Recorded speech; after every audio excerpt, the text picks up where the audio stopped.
Welcome to the deep dive. This is where we sift through interesting source materials to pull out the key insights for you. Basically, we do the digging so you get the core understanding.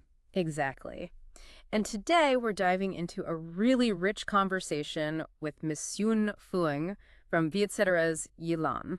Yeah, and it's more than just her life story. It touches on her personal history, sure, but also her passion for art. The tough realities of building a business from scratch. And some pretty deep thoughts on things like love and, just believing in something. Right.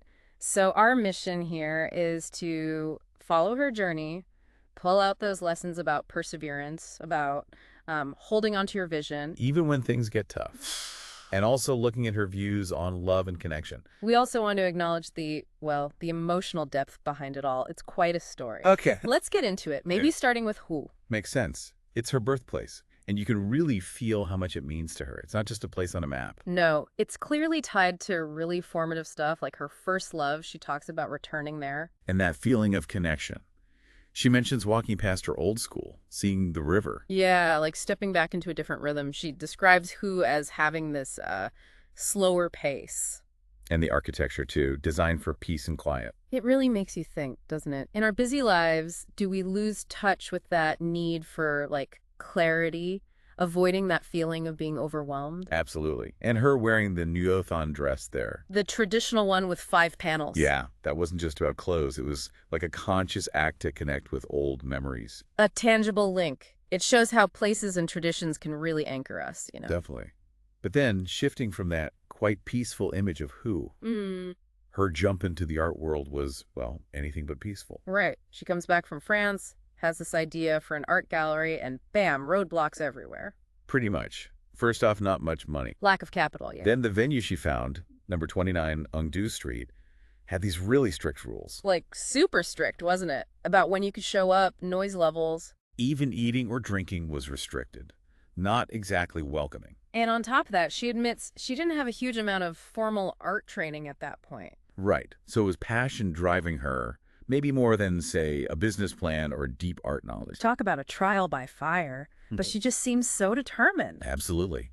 Which leads to that key trip to Hanoi. With only $2,000. Just $2,000 to find an artist. And she ends up at this exhibition, number 16 Duguinan Street. Which had that strange setup, right? The 4 floors. Yeah, categorized by how famous the artists were. Kind of hierarchical. And it's up on the 4th floor with the least known artists. That she finds Truong Henahale's work. And it just clicks instantly. She called it love at first sight, didn't she? Yeah. The paintings themselves. Yes. And then the actual meeting with the artist? Yeah. It's almost comical. Mistaking him for a guard taking a nap. It just shows how these really important moments can happen totally unexpectedly. So she sees his art and immediately gets something profound from it.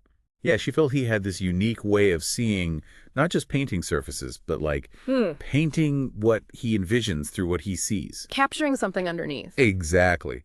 Which led her to make a pretty bold move. Deciding to feature him first in her brand new gallery, Lotus. Yes. A huge risk. He was totally unknown.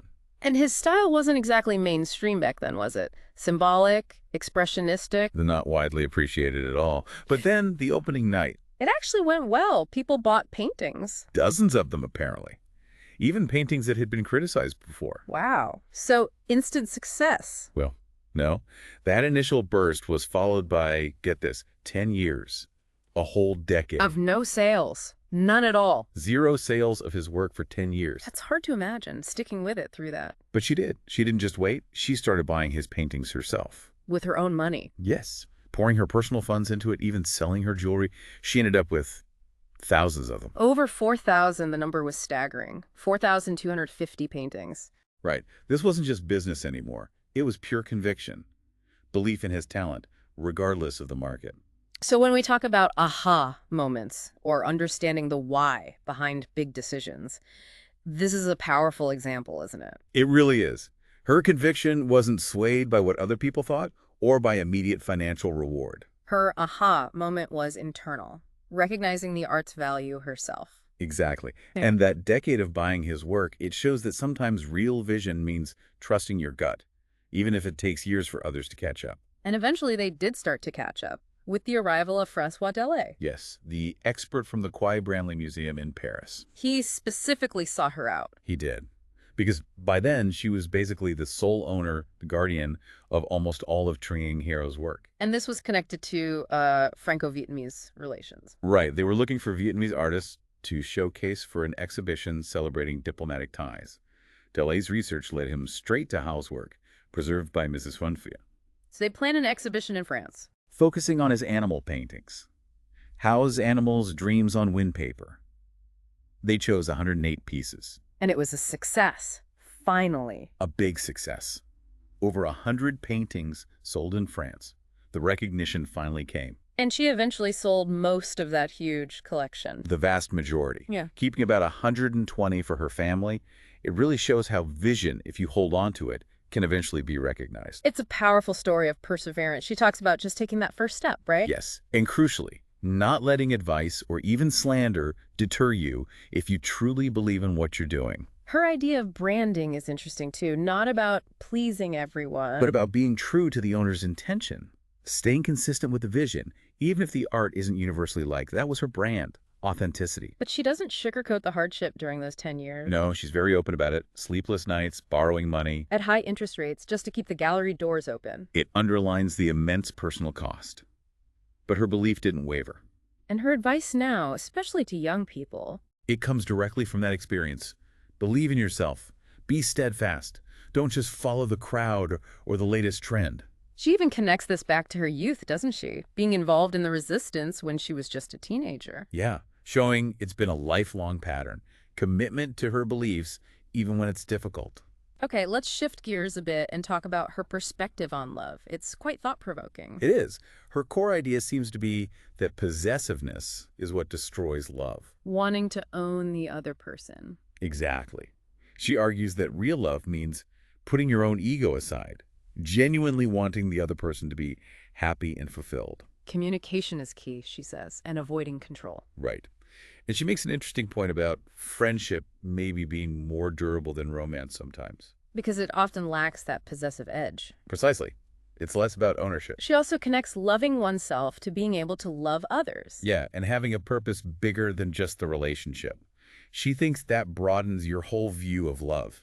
And it's really important to clarify something about her buying all those paintings. Yes, that distinction matters. Her initial goal wasn't just to possess them. She actually dreamed of creating a private museum. A legacy for the future.